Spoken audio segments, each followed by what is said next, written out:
بسم اللہ الرحمن الرحیم۔ السلام علیکم ورحمۃ اللہ وبرکاتہ۔ امید سحر کے پلیٹ فارم سے میں ہوں ڈاکٹر رقیہ عباسی۔ رب اشرح لی صدری ویسر لی امری واحلل عقدۃ من لسانی یفقہوا قولی۔ آج ہم جناب مطالعہ کریں گے سورہ مومنون کا۔ سورہ مومنون مکی صورت ہے اور اس میں 118 آیتیں اور 6 رکوع ہیں۔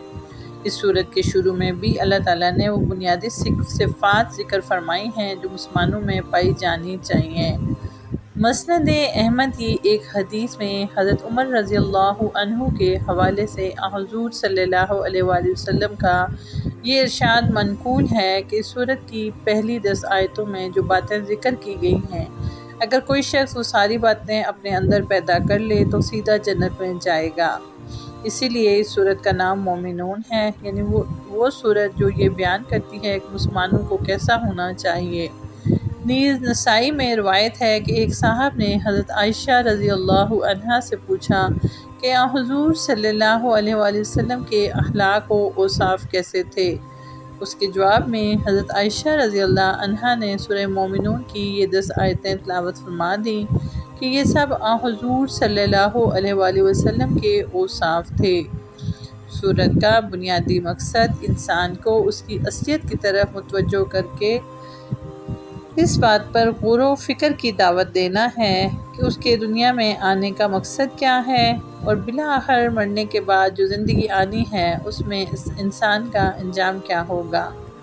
اس کے علاوہ حضرت نوح علیہ السلام سے لے کر حضرت عیسیٰ علیہ السلام تک بہت سے انبیاء کرام کے واقعات اس صورت میں دہرائے گئے ہیں تاکہ یہ بات واضح ہو کہ ان سب پیغمبروں کی دعوت تواتر کے ساتھ ایک ہی تھی، اور جن لوگوں نے ان کا انکار کیا انہیں اللہ کی طرف سے عذاب کا نشانہ بننا پڑا۔ مرنے کے بعد اللہ تعالیٰ نے انسانوں کو دوبارہ زندہ کر کے ان کی نیکیوں اور برائیوں کا حساب لینا ہے اور ہر انسان کو اپنے عقیدے اور عمل کے اعتبار سے جزا و سزا کا سامنا کرنا پڑے گا۔ اس عقیدے کو کائنات میں پھیلی ہوئی قدرت خداوندی کی نشانیوں کی طرف متوجہ کر کے ثابت کیا گیا ہے۔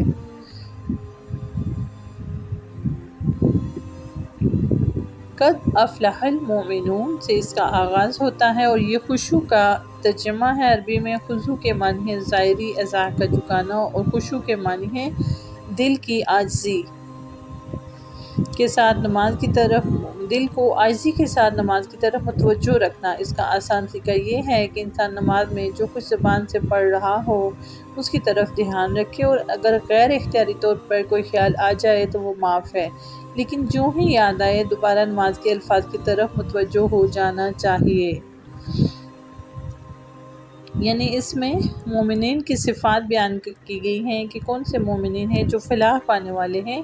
الذین هم فی صلاتہم خاشعون والذین هم عن اللغو معرضون۔ تو لغو کا مطلب ہے بیکار مشغلہ جس میں نہ دنیا کا کوئی فائدہ ہو نہ آخرت کا۔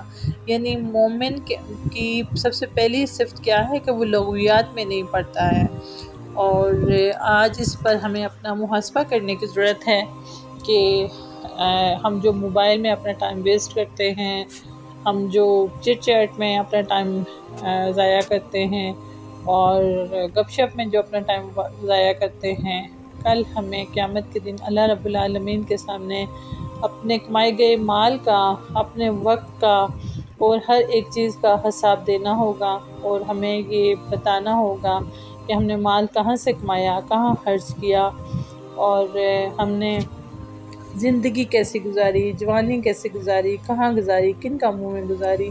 تو اللہ رب العالمین اس لمحے کی تیاری کی ہمیں توفیق دے دے اور ہمارے دلوں کو اپنی طرف متوجہ کر دے، اور ہمیں ہر لمحے اپنی رضا کے ساتھ جوڑ دے کہ ہم لوگ سب سے پہلے بھاگ کر اس کے آگے جھکیں، ہمیں خشوع اور خضوع والی نماز عطا کر دے، اور ہمیں وہ نماز ادا کرنے کی توفیق دے کہ جو اس کو پسند آ جائے، جو اس کی پسند کے مطابق ہو، جو اس کی رضا کا باعث بن جائے۔ جزاک اللہ خیر۔